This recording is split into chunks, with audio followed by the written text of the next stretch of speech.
Now, Nigeria's cashew industry stands at a critical turning point. As one of the world's top producers, the country currently processes less than 10% of its annual harvest domestically, missing out on billions in potential revenue. Most raw nuts are exported to Vietnam and India, where they are processed and sold at significantly higher prices. A new government roadmap and emerging processors are challenging this status quo. They aim to transform Nigeria into a processing powerhouse that could inject $3.7 billion into the economy. The Cashew Processors and Packagers Association represent over 20 factories with a capacity to process 374 tons of kernels daily, but they struggle to access raw materials as most are exported untreated. The government's new strategy includes distributing improved seedlings, creating guaranteed markets for farmers, and potentially establishing a dedicated cashew board. This shift mirrors Nigeria's recent ban on raw shea nut exports, signaling a broader move towards domestic value addition. Now we analyze these challenges, government support and roadmap for value addition in Nigeria's cashew industry with the President, National Apex of Cashew Farmers, Processors and Marketing Cooperative Limited, Yudisa Gabriel Enemali. He joins us now. Thank you for joining us. Good afternoon. Good afternoon. Good afternoon, viewers. Thank you for having me. Now, looking at the huge potential that Nigeria has for cashew nuts in the cashew nut industry, what do you think is the origin of the problem? Why are we falling short when it comes to production and also in exports? Okay, thank you very much for that question. First of all, I will like to intimate the whole world that cashew in Nigeria is an emerging commodity. That's one. It's just less than 20 years that all of this started.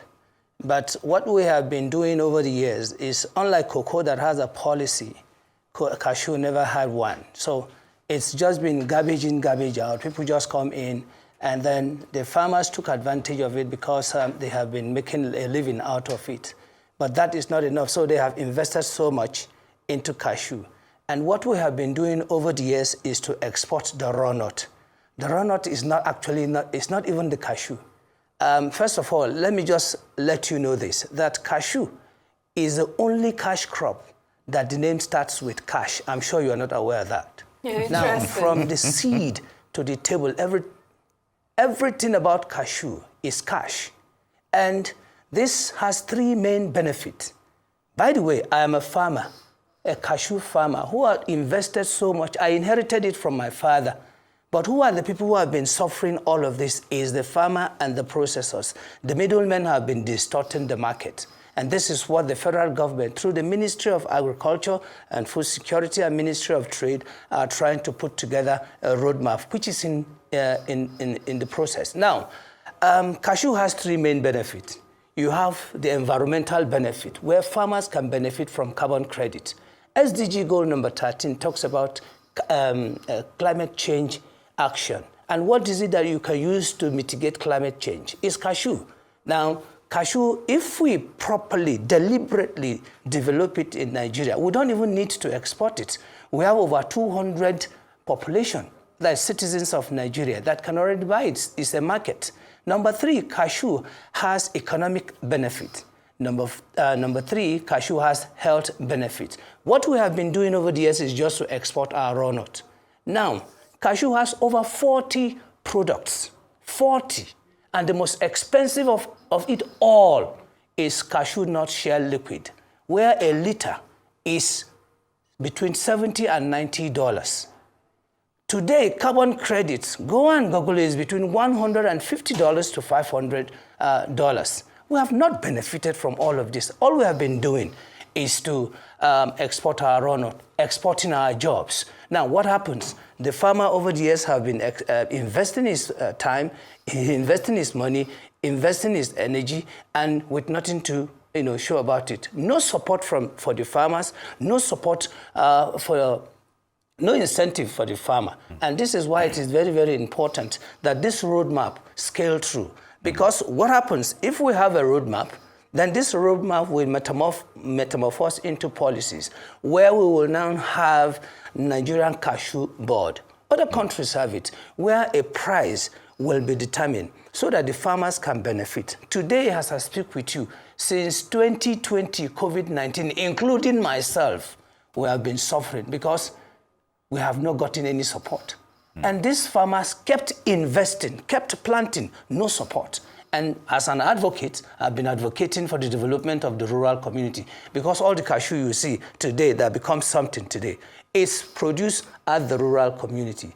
Are you aware that you have cashew milk, cashew jam, cashew chin-chin, cashew biscuits, cashew shortcake, cashew ethanol, cashew brandy, and so on and so forth?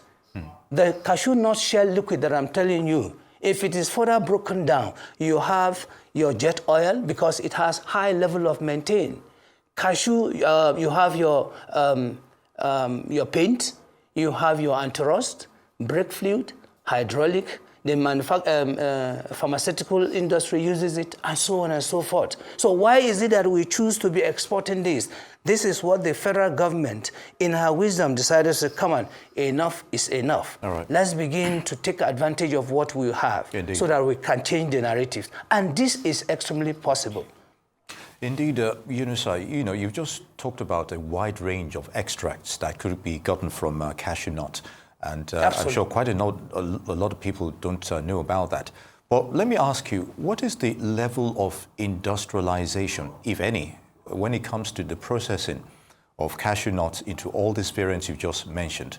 And what will it take for us, beyond this roadmap, what will it take for us to actually get to that level whereby we can be self-sufficient in its production and then, export it abroad as well and sell it at a greater profit? Your thoughts? It's not going to take us anything, sir. All we need is a deliberate attempt to bring good heads together who understand the industry or the sector very well, and they know their challenges. I'm a farmer, I know all our challenges. The processor knows his challenges. The marketer knows his challenges. The exporter knows his challenges. So what do we want to do first? Do we want to begin to process it? As I speak with you, most farmers cannot maintain their farm, including myself. What we do, we borrow, we maintain, we harvest, we sell, pay back.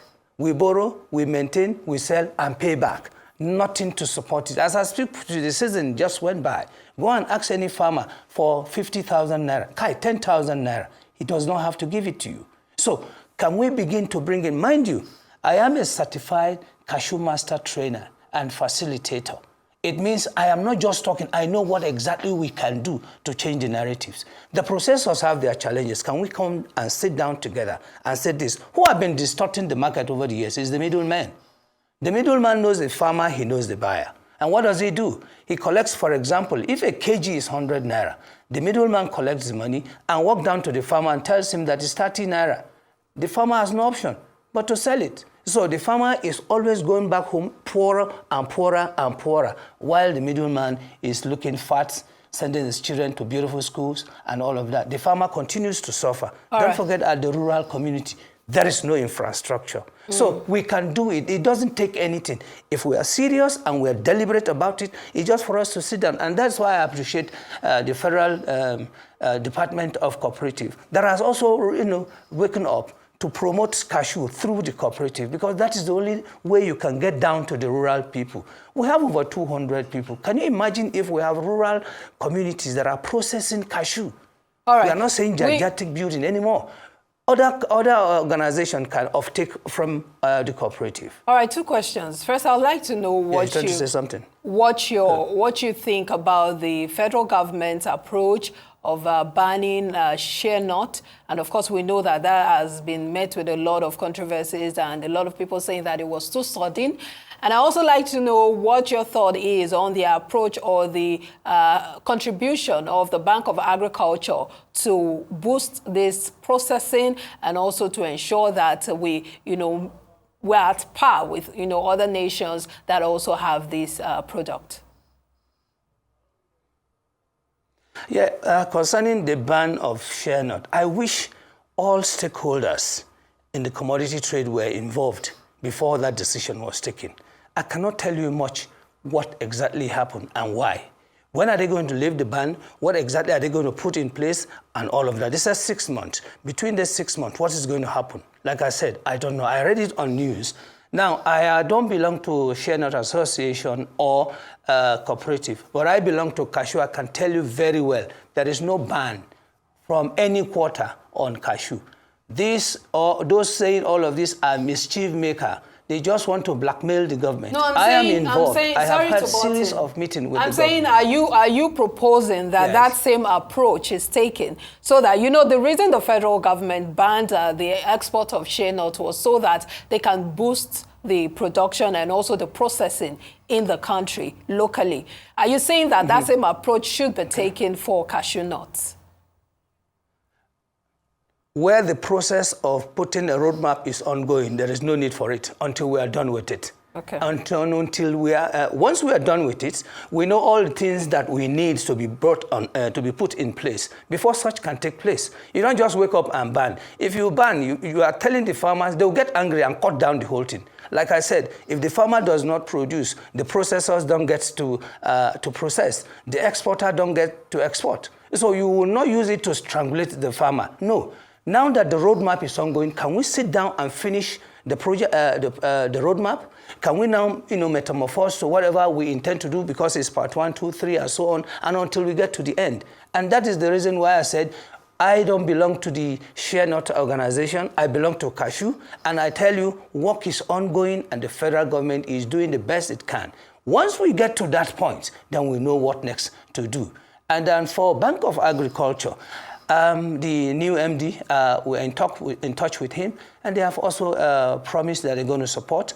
As a matter of fact, very soon we're going to have our national Cashew Cooperative Summit, where everybody, all stakeholders will come and table our challenges before them. We have Bank of Industry, Bank of Agriculture, National Nigerian Agricultural Development Fund, NAIC, and so on and so forth. Everybody will play a role if we sincerely want to develop this sector. Look, I can guarantee you, between 5 to 15 million jobs can be gotten from cashew. Don't forget, cashew grows everywhere, anywhere.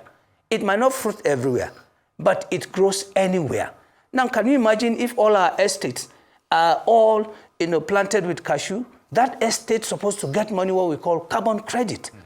A lot of people don't know all of this. We keep cutting down cashew as if we don't know. We are destroying our environment. So cashew can grow anywhere. A lot of people don't even know in Tabgun, cashew grows there. In Bauchi, it grows there. And so on and so forth. Plant it. I was in Lagos, in VI. The compound that was next to me, cashew was planted, and it's growing there. It might not fruit, but because it has the potential of protecting the environment, you benefit from carbon credit. Indeed. So if all of us come together, the truth of the matter is that Nigeria, stands the opportunity to make hell of money from carbon credit. Don't forget, cashew grows anywhere. And this desertification, this is 1-3 that you can use in mitigating all of that. And before you know it, we are done. Everywhere is going to be a forest of cashew, protecting the soil. Look, I come from a community. In my compound, there is cashew. Now, when you breathe out carbon dioxide, the cashew absorb it and release oxygen for you. And that is why if you sit under a grown cashew, within 5-10 minutes, you doze off because the place is always cool. Cashew, mango, bamboo, and palm tree. Indeed. These are plants that we should encourage so that Nigerians can benefit from carbon credit. Indeed, hoping that roadmap will be expedited on. Yunus Gabriel Enemali is the president, National Apex of Cashew Farmers, Processors and Marketing Cooperative Limited. It's good to have you with us on Newsday.